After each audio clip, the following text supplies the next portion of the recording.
যারা আলেমদেরকে বেইজ্জত করতে চেয়েছিল, সত্যপন্থীদেরকে যারা লাঞ্ছিত করতে চেয়েছিল, আল্লাহ ওদেরকে উলঙ্গ করে জাতির সামনে তাদেরকে লাঞ্ছিত করে ছেড়েছেন। কারণ সম্মান নিয়ে খেলবেন না, আপনি নিজে অপমানিত হবেন। সম্মানিত ভাইয়েরা, সম্মানিত বন্ধুগণ, আমরা এই 54 বছরে বহু নেতৃত্ব দেখেছি, সব নেতৃত্বের স্বাদ আমরা নিয়েছি। আমরা আগামীর নেতৃত্ব দেখতে চাই হলো কোরআনের নেতৃত্ব, ইসলামের নেতৃত্ব। আগামীর দিন আমাদের বাংলাদেশের জন্য হতে হবে ইসলামের দিন, কোরআনের দিন। আইয়ুবের শাসন দেখেছি, মুজিবের ভাষণ শুনেছি। কি শুনছি কিনা বলেন? আইয়ুব শাসন করেছেন, মুজিব ভাষণ দিয়েছেন, জিয়া খাল কেটেছেন, সাসায়ের সাদের তাল বেতাল উনি দেখিয়েছেন। আর 16 বছরে শুধু এই বাকি সময়গুলো আমরা দেখছি হরতাল আর হরতাল। সব দেখা শেষ। আগামীর বাংলাদেশকে আমরা সাজাতে চাই কোরআনের বাংলাদেশ দিয়ে।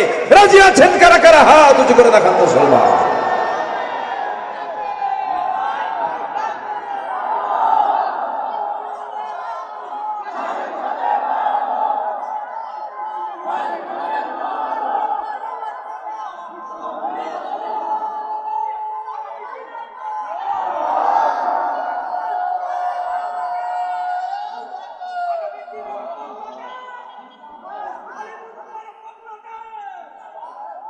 আল্লাহ কবুল করুন, জোরে বলি আমিন।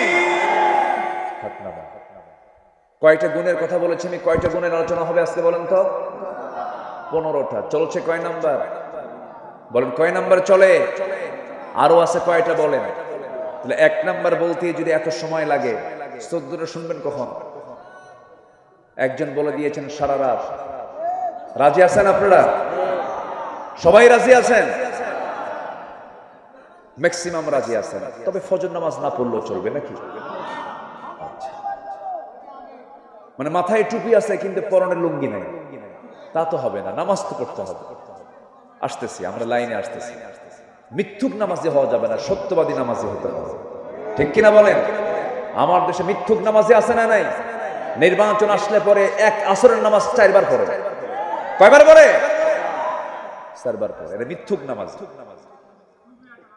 টুপি একটা নতুন করে নেয় নাকি? ওগুলো বাদ। ওগুলো মিথ্যুক, ওগুলো প্রতারক, ওগুলো ধান্দাবাজ, সন্ত্রাসী, চাঁদাবাজ।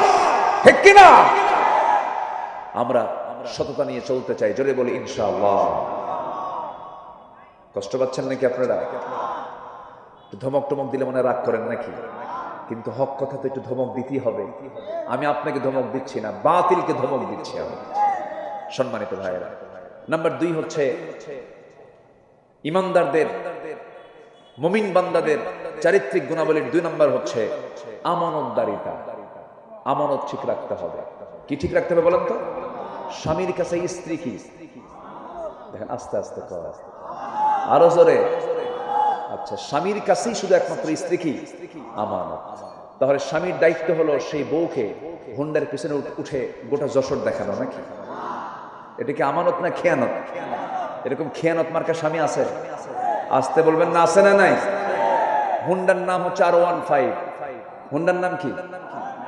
R1 নাকি কয়? R15। সে হুন্ডার ড্রাইভিং সিট হলো আন্ডারগ্রাউন্ড, একদম নিচতলা, ওরে দেখাই যায়। আর প্যাসেঞ্জার সিট হলো 3 তলায়, একদম সব দেখা যায়। তো আন্ডারগ্রাউন্ড সিটে স্বামী ড্রাইভিং সিটে বসলো আর বউকে বলল তুমি 3 তলায় বসো। বোরকা নাই, চুলটা ছেড়ে দেওয়া, ঠোঁটটা আঁকানো, ঠোঁটটা লাল লিপস্টিক দিয়ে আঁকানো, চোখ মুখে আশকারা মাস্কারা, হাই হিল, এগুলো পরে একটি গরম সেন্ট লাগায়া যেন আশপাশ যেন সাইক্লোন হয়ে যায়। হুন্ডায় চড়ালো। হুন্ডার যদি আওয়াজ না হয় তাহলে তো কারো নজর পড়বে না। হুন্ডার পাইপ যেদিক দিয়ে ধোঁয়া বের হয় ওটাকে কি বলে? স্যালেঞ্জার পাইপ। যেটা ওই পাইপটা মেকারকে গিয়ে বললে এটা খুলে দে। খোলার পরে আওয়াজটা কি শুধু আওয়াজ না মহা আওয়াজ?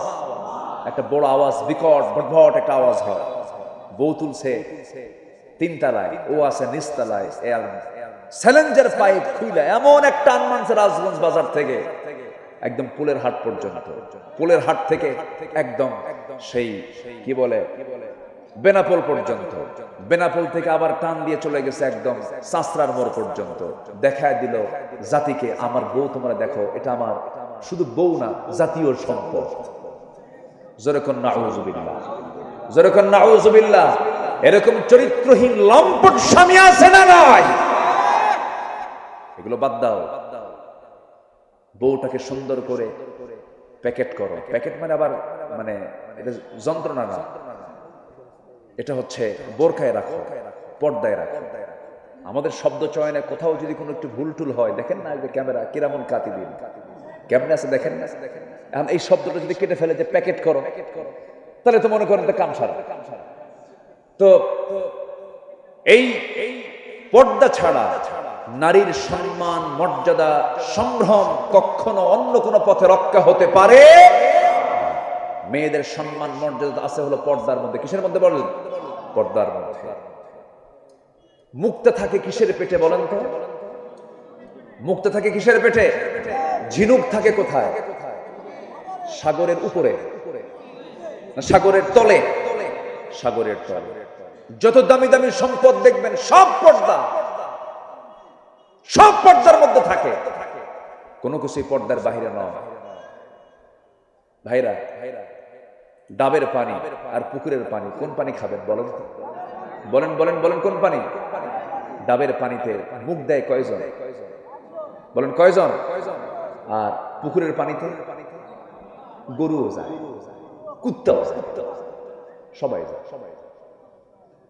আপনার বউটাকে আপনি ডাবের পানি বানান, শুধু আপনি মুখ দিবেন, আপনি নজর দিবেন, পৃথিবীর কোন পুরুষের নজর তাকে স্পর্শ করবে না। নিজের চরিত্রকে সুন্দর রাখুন, শুধু নিজের বউয়ের দিকে তাকান, দেখবেন আপনার স্ত্রী হয়ে গেছে গোটা পৃথিবীর শ্রেষ্ঠ নারী। আর যদি সব দিকে নজর দেন, কুত্তার মুখ কি এক জায়গায় না সব জায়গায়? বলেন তো, এক জায়গায় না সব জায়গায়? সব জায়গায়। কুকুরের মতো যদি হন, তখন আপনি শান্তি পাবেন না, স্বস্তি পাবেন না। একদিকে তাকান। এক যুবক বিয়ে করছে, 3 দিন পর মন খারাপ। এই তোমার মন খারাপ কেন? নতুন বউ ঘরে, তোমার নতুন মন খারাপ কেন? সুমনের বউ দেখতে এত সুন্দর। দেখছেন নজরে গেছে সুমনের বউ। তাহলে অন্যের বউর দিকে নজরে গেলে কি নিজের বউ সুন্দর হয়? সুন্দর হয় না। আপনি যদি নিজে প্রশান্তি পেতে চান, ইসলামকে মেনে চলতে হবে, চোখটাকে কন্ট্রোল করতে হবে।